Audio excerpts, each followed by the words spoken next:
Welcome to the webinar. I'm Bana Al-Shagai, an NSCC EAL support specialist.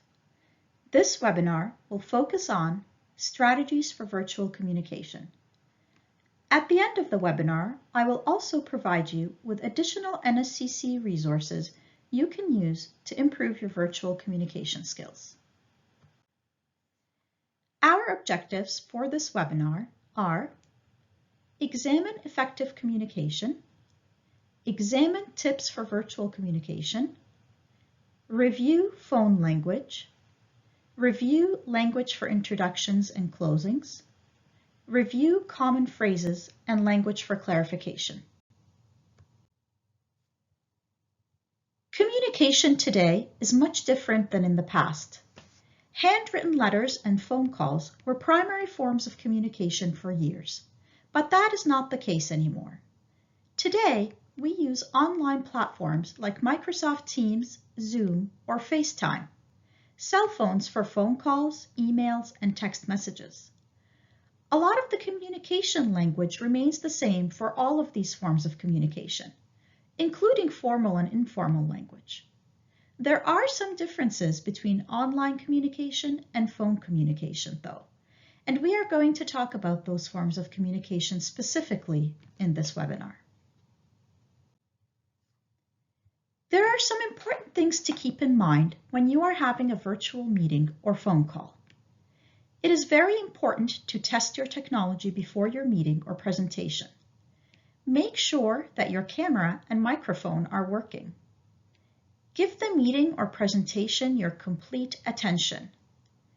If it is a large meeting, introduce yourself in the chat. Even if it is an online meeting, it is professional to dress appropriately. This gets you in the right mindset. You will be more focused if you are wearing work clothes instead of your PJs. Make sure that your background is clear and doesn't have any visible clutter. You need to present a professional image.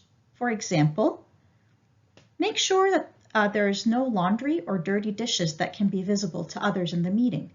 It is really helpful to designate an area in your home that can act as a home office.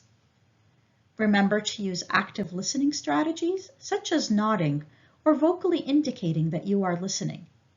This lets the speaker know that you are focused and interested in what they have to say. Try to avoid distractions as much as possible, and remember to silence your phone and turn off any notifications on your computer. If you have any smart home devices, such as Alexa or Google Home, make sure to mute them as well. Avoid eating or doing other things while on the call, and avoid using your cell phone.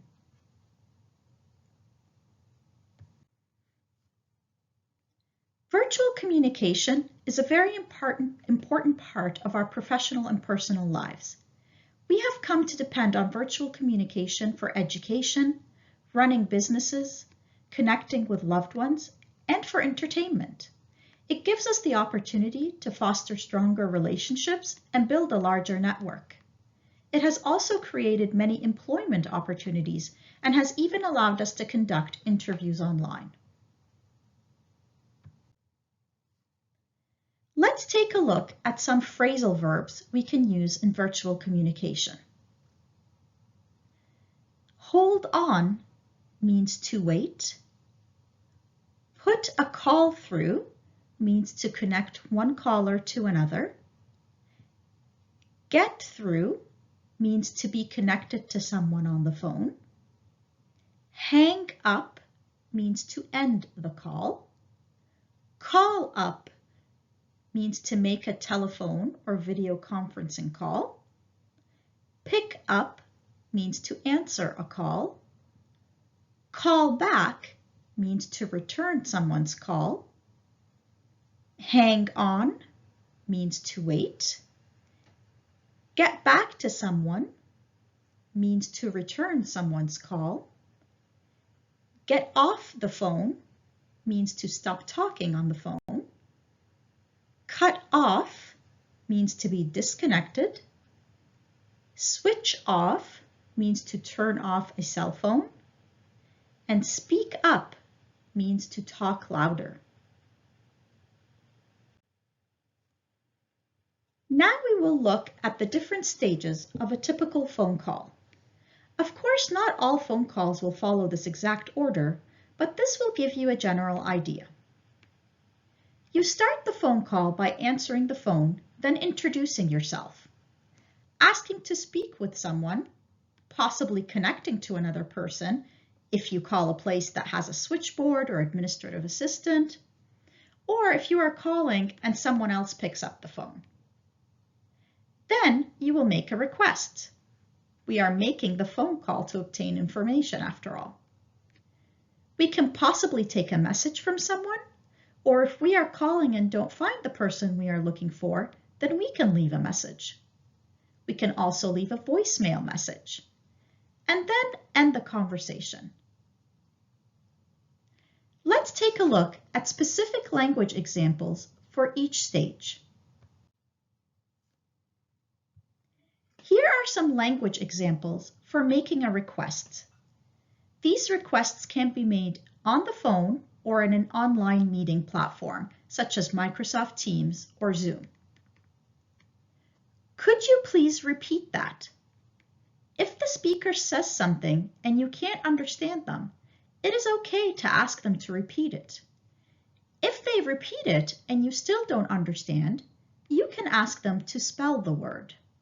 Would you mind spelling that? If you can't hear someone, you can say, "Could you speak up a little, please?" If someone is speaking too fast, you can say, "Can you speak a little lower, please?" If someone calls you and you are busy or the person they asked for is not available, you can ask them to call back. Would you mind calling back in an hour? If you get another call, you can say, "Please hold for just a minute. I have another call." Here are some language examples for taking and leaving messages. When taking a message, you could say, "Can I take a message?" "Would you like to leave a message?" "I'm sorry, but Lynn's not here at the moment. Can I take a message?" "She's in a meeting. Would you like her to return your call?" If you are leaving a message for someone, you could say, "Can I leave a message?" "Would you mind giving her a message?" "Would it be possible to leave a message?" "Could you tell him Banna called?" "Could you ask him to call Amanda when he gets in?" There are several options for ending a virtual conversation. Here are some options. "Well, I guess I'd better get going." And this would be a more informal option. "I have to let you go now." "Thanks for calling. Bye for now."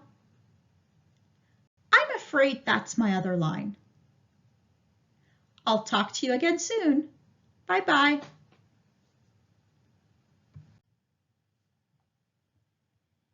English speakers have a unique way of spelling an address or name over the phone.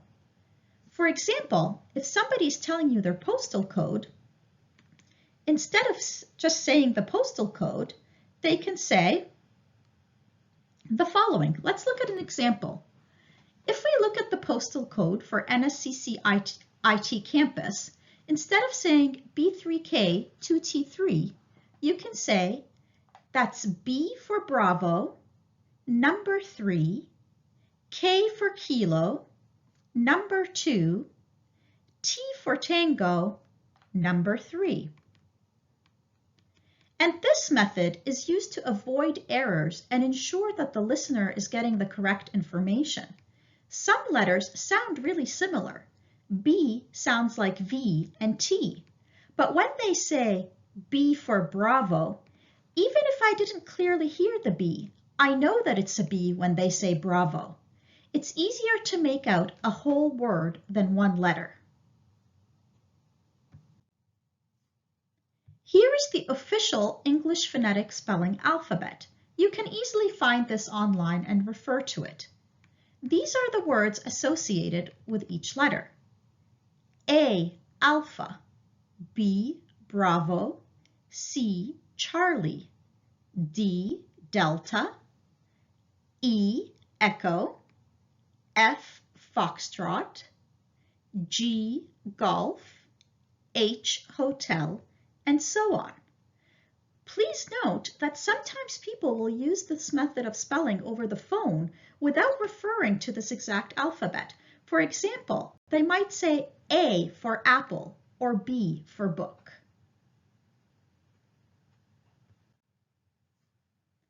Remember, speak slowly and clearly, make sure you understand the speaker, and practice with a classmate or friend. There are many available resources for NSCC students. Please take some time to explore them. Visit the NSCC EAL page to view the schedules for upcoming EAL webinars or book an appointment with an EAL support specialist. Visit the EAL guide for numerous resources to help you with your language learning. Use NSCC's writing guide for tips, advice, and information for all your writing needs. Thank you for listening to the webinar.